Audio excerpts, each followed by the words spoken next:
Thank you, my dear students. Good afternoon. I am S.M. Aminul Islam, and now I am going to deliver my lecture in BA Honours in English, third year. And today my course is Restoration Drama and Restoration in 18th Century Poetry and Drama. And my today's topic is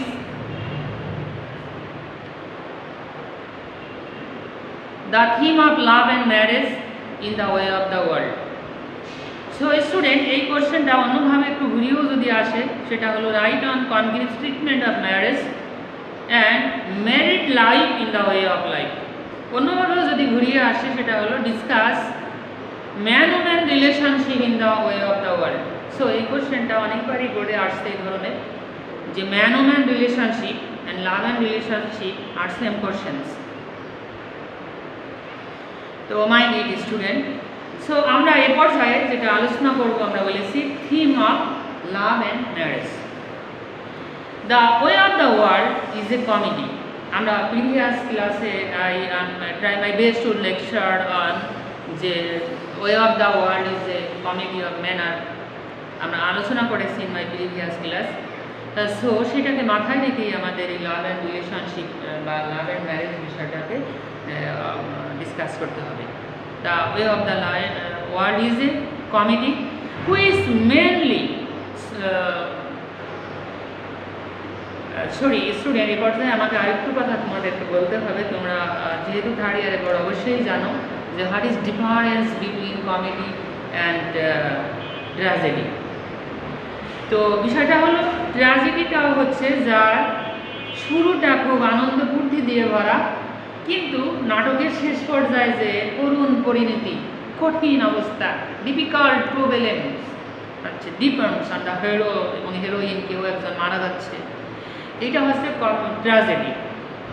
আর যেখানে দেখা যাচ্ছে যে নাটকের শুরুতেই বা জীবনের শুরুতেই প্রচুর পরিমাণে গণ্ডগোল, সমস্যা, প্রবলেম, ডিসকানেকশন, ভুল বোঝাবুঝি, সেইটাকে মেকআপ করে যখন নাটকের শেষ পর্যায়ে বা লাইফের শেষ পর্যায়ে হিরো হিরোইন তাদের ভুল বুঝতে পেরে সেটা তারা পরস্পরের প্রতি ক্ষমা প্রার্থনা করে তারা আবার একসাথে মিলিত হয়ে যায় এবং একটা সুখের জীবন শুরু হয়ে যায়, সেটা হচ্ছে কমেডি। সো আমাদের the way of the world is love and marriage and এটা হচ্ছে একটা কমেডি। তো এই জন্যই বলেছি the way of the world is a comedy which mainly deals with the relations of men and women in marriage, and the marriage and sex relationship are the central theme of the play. And the institution of marriage and sex relationship are seen from many different angles.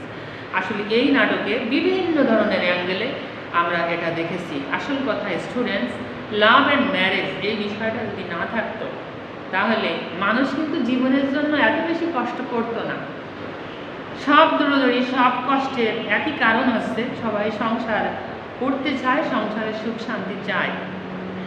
And the theme has been studied through the relations of the different characters in the play. And first, there are Mrs. Fainall and Mr. Fainall. তারা কি করেছে? Mrs Fainall is a widow, উনি একজন বিধবা ছিলেন, who after the death of her first husband becomes the mistress of Mirabell, উনি মিরাবেলের mistress হয়ে গেছেন। And when she became pregnant Mirabell contrived her marriage, তখন দেখা গেল কি যে মিরাবেলের সঙ্গে বিয়ে হয়েছে, সেখানে মিসেস ফেইনাল যখন প্রেগন্যান্ট তখন মিরাবেল এই বিষয়টাকে, এই লাভ ম্যারেজটাকে সে অস্বীকার করল এবং সেই পজিশনে কি হয়েছে, when she became pregnant Mirabell contrived her marriage with, তখন সে করেছে কি উইথ ফেইনাল, সো দ্যাট তখন সে মিস্টার ফেইনালের সাথে দ্বিতীয় বিয়ে, হয়তো ওই প্রেগন্যান্টটাকে স্বীকৃতি রূপ দেওয়ার জন্য সে মিস্টার ফেইনালকে আবার বিয়ে করেছে। And so that her reputation may be saved যাতে তার মান সম্মানটা অন্তত সেভ হয়। And the child may have a father name, আর জন্মের পরে বাচ্চা যাতে একটা নতুন বাবার নাম পায়, এটাই ছিল তাদের মূল লক্ষ্য। And Mr Fainall who married her not for herself or but acquire her last person. আরেকটা বিষয় সেটা হলো মিস্টার ফেইনাল মিসেস ফেইনালকে যে ম্যারিড লাইফে আবদ্ধ করেছেন সেটা কিন্তু মিসেস ফেইনালকে পাওয়ার জন্য না। আসলে মিসেস ফেইনাল ছিলেন একটা বড় অর্থিক ফ্যামিলি অ্যান্ড টাকা পয়সা ইত্যাদি ওয়েলথি ফ্যামিলির গার্লস, এবং তার নিজেও অনেক প্রতিপত্তির সম্পত্তির অধিকারী ছিলেন। তো ওই সম্পত্তিগুলো সে তার নিজের আওতাতে আনার জন্য। সুতরাং এইখানে দেখো 18th century love and marriage is not true love. This is all for fools and false relations, false marriage, false love, and the drama beginning to end. We observe this situation. This is very pathetic scene in the drama way of the world. And to সে কেন Mr ফেইনালের কথা বলা হয়েছে to acquire her last person, সে তার আখির ভবিষ্যৎ বোঝানোর জন্য মিসেস ফেইনালকে বিয়ে করেছে। And who is she would get on the death of her mother, Lady Whisford. আসলে মিসেস ফেইনাল কেন এত সম্পত্তির অধিকারী হইলেন? তার মা লেডি উইসফোর্ড যখন মারা যান তখন মায়ের সব সম্পত্তি মিসেস ফেইনালের অধিকারে চলে আসে, আর সেইটার প্রতি মিস্টার ফেইনালের এই লোক। They are both unfaithful to their marriage vows. সুতরাং আসলে বিয়ে হয়েছে মিসেস ফেইনাল, সেও তো এক বদমাইশ, সে আর একজনের সাথে আর একটা বিয়েকে ভেঙে সে আবার একে ভুল বোঝাতে চেয়েছে। আর মিস্টার ফেইনাল সেও আর একটা লুজ ক্যারেক্টার, সে মিসেস ফেইনালকে গ্রহণ করেছে লাভের বিনিময়ে না, বাট প্রফিটের বিনিময়ে। So we find in the play that Mr Fainall has Mrs Marwood has his mistress and Mrs Fainall has intimate relation with Mirabell. তাহলে কি দাঁড়ালো যে আসলে মিসেস ফেইনালের রিলেশনশিপটা ছিল মিরাবেলের সাথে, কিন্তু মাঝখান সে মিস্টার ফেইনালকে ম্যারিড লাইফে আবদ্ধ করেছেন তার বাচ্চার বাবার স্বীকৃতি অর্জন করার জন্য। And the example shows that marriage based on fraud and description get a flaws and never be successful. সুতরাং কী দাঁড়ালো যে এই ধরনের বিয়ে এবং রিলেশন তাদের কখনো সাকসেস আনতে পারে নাই।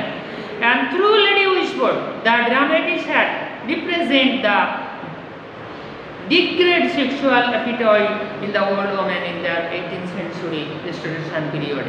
আসলে মানুষের এই যে ভালোবাসার প্রতি এই যে একটা তিক্ত অভিজ্ঞতা, যে ভালোবাসাগুলো সবই ফলস, যেগুলো ট্রু দেখা যায়নি রেস্টোরেশন পিরিয়ডে অধিকাংশগুলোই, সেই বিষয়টা এখানে রাইটার উনি ওনার humour manner and management amusement মিলিয়ে উনি সেটা আমাদের সামনে রিপ্রেজেন্ট করেছেন। And she is first deceive Mr Bravel and then falls a easy victim of উইডওয়ার্ড অ্যান্ড রিপ্রেজেন্টস স্যার রোনাল্ডো। সুতরাং আমরা এটা কি দেখতে পাচ্ছি in the end of the drama when she has drawn and into a wife, কিন্তু বুঝতে হবে যে আফটার অল সে শুধু মিরাবেলের সাথে বিয়ে করবে নাকি ম্যারিড লাইফে মিস্টার ফেইনালের সাথে আবদ্ধ হবে, এইটা বড় কথা না। ওম্যানকে ভাবতে হবে যে after all really she is a wife, সে একজন ওয়াইফ। সুতরাং ওয়াইফের কর্তব্য, ওয়াইফের রিলেশনশিপ তার যে ল সেটাকে তাদের মেনটেন করতে হবে, তা না হলে সে কী ধরনের ওয়াইফ হিসেবে নিজেকে ওয়াইফ দাবি করবে। And the condition preserve their individual ইনোভি and the otherness of is must be recognise by each other. এবং সেই ম্যারিজ সেখানে কিন্তু ইচ আদার একে অপরের সাথে সেই রিলেশনশিপের ক্ষেত্রে কিন্তু স্বচ্ছতা থাকতে হবে। And this should be no attempt in domination and passes. যদি সেই স্বীকৃতি না থাকে, হাজব্যান্ড ওয়াইফের এই স্বীকৃতি থাকলেই তখনই কিন্তু একজন হাজব্যান্ড তার ওয়াইফকে ডমিনেট করার ক্ষমতা রাখে। সুতরাং মিস্টার ফেইনাল এজ এ হাজব্যান্ড হয়, সে নিজেই যদি ফলসের আশ্রয় নেয় তাহলে সে তার ওয়াইফ মিসেস ফেইনালকে কীভাবে ডমিনেট করবে, এটা কিন্তু আসলে একটা ভ্রান্ত ধারণা। And that is right approach to the problem of human relationship. আমাদের এই যে হিউম্যান রিলেশনশিপ, প্রত্যেকটা ফ্যামিলিতে গণ্ডগোল বার্গেনিং, এর মূল কারণ কিন্তু এইটাই। সো দ্যাট এই আলোচনার সর্বশেষ আমি যে লাইনটা বলবো সেটা হলো, Congreve study of human relationship is many sided and same and realistic. সুতরাং আমরা কি দেখলাম যে উইলিয়াম কনগ্রিভের এই যে প্রত্যেকটা লেখায় উনি বুঝতে চেয়েছেন, স্টাডির হচ্ছে যে ফ্যামিলি লাইফ মানেই হচ্ছে রিয়েলিস্টিক হতে হবে, সেটা সাইড বাই সাইড হতে হবে না, because relationship is each other হতে হবে একটা create and hard relationship. So student, this is all about the theme of love and marriage in the drama way of the world. So thank you very much.